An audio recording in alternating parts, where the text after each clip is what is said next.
قال ربی یعلم القول فی السماء والارض وهو السمیع العلیم۔ اللہ نے اپنے حبیب علیہ الصلوۃ والسلام کو ان کی ساری میٹنگوں کی خبر دے دی تھی اور فرمایا کہ میرا رب جانتا ہے بات کو، چاہے وہ آسمانوں میں ہے زمین میں، آسمان میں ہو یا زمین میں، ہر بات کو جانتا ہے اور وہ سننے والا جاننے والا ہے۔ سمجھ رہے ہیں بات؟ اللہ اکبر۔ لوگ سمجھتے ہیں ہم چھپ چھپا کے کر رہے ہیں، ہمارے زمانے میں بھی لوگ یہ سمجھتے ہیں، حالانکہ ان کی باتیں بھی لیک ہو جاتی ہے۔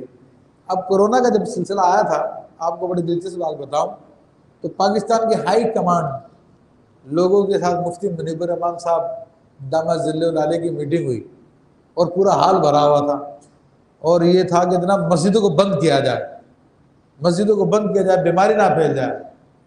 تو مفتی اعظم پاکستان مفتی منیب الرحمان صاحب دامت ظل العالیہ نے ارشاد فرمایا کہ جنرل صاحب یہ جو آپ اتنے سارے لوگوں کو یہاں پہ لے کے بیٹھے ہوئے ہو، ان کو کورونا نہیں لگ رہا، جو اللہ کے لیے آئیں گے مسجد میں آئیں گے ان کو کورونا لگے گا۔ تو لوگ سمجھتے ہیں ہماری باتیں کسی کو پتہ نہیں چلے گی، مگر اللہ تو جانتا ہے نا ساری باتوں کو۔ تو یہ ساری بدماشی، ساری دادا دادی ختم ہو جائے گی اس دن۔ بل قالوا اضغاث احلام، بلکہ وہ بولے یہ تو پریشان قسم کی خوابیں ہیں۔ یعنی حضور علیہ الصلوۃ والسلام جو قرآن کی باتیں سنا رہے ہیں تو کہتے ہیں یہ پریشان قسم کی خوابیں ہیں۔ بل افتراہ، بلکہ انہوں نے گھڑی ہوئی ہے۔ بل ہوا شاعر، بلکہ وہ تو شاعر ہیں۔ فلیاتنا بآیۃ کما ارسل الاولون، تو پس تم ہمارے پاس کوئی سی نشانی لے کے آؤ جیسے کہ اگلے نبیوں کو دی گئی تھی، اگلے لوگوں کو دی گئی تھی۔ اب یہ دیکھیے سارے کافروں کے اعتراض ہیں۔ پہلا اعتراض تھا کہ وہ تمہاری طرح بشر ہے، وہ ڈیگریڈ کرنے کے لیے تاکہ آپ کی بات نہ سنے جائے۔ تو بات یہ ہے کہ اللہ نے جتنے بھی انبیاء بھیجے سب کے سب بشر ہی بھیجے، سب انسانوں میں سے تھے، مگر وہ بہت اعلیٰ بشر تھے، ان کی بشریت کا پایہ کا کوئی بھی نہیں۔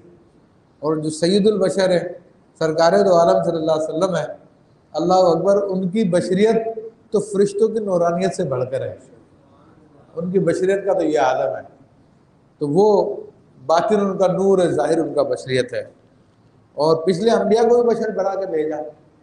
تو یہ ان کا اعتراض کرنا کہ جناب یہ تو تمہارے جیسے بشر ہے، تو پھر کوئی قابل، یعنی ایسا کوئی قابل اعتراض نہیں ہے، اللہ نے سارے نبیوں کو بشری بنا کے بھیجا۔ پھر کہتے ہیں قرآن جادو ہے۔ اچھا قرآن کو جادو کیوں؟ یہ پروپیگنڈا تھا، جیسے آج پروپیگنڈا کرتے ہیں، تو یہ پروپیگنڈے کا ایک طریقہ شروع سے پہلے سے رائج ہے۔ تو جب کافروں نے میٹنگ کی تھی اور کہا تھا کہ یار لوگوں کو کس طرح سے روکا جائے، اچھا جو حضور علیہ الصلوۃ والسلام کی بارگاہ میں آتا تھا، آپ کی سچی باتیں سنتا تھا اور آپ کا سچا کردار دیکھتا تھا، مسلمان ہو جایا کرتا تھا۔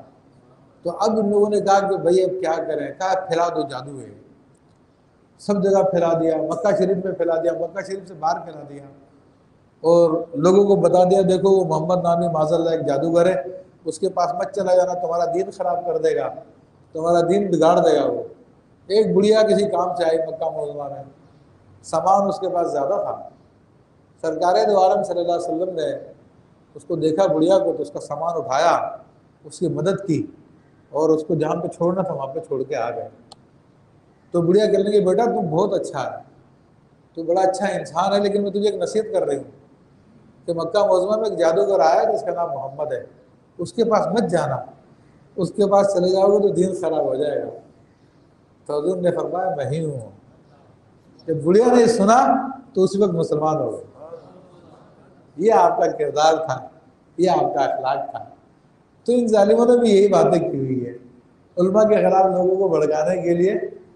ابھی دیکھیں پچھلے دنوں مفتی منیب الرحمان صاحب رحمۃ اللہ دامت ظل العالیہ، جو کہ حق و صداقت کے دلیل ہے اس زمانے کے اندر، حق بات کو بیان کرتے ہیں۔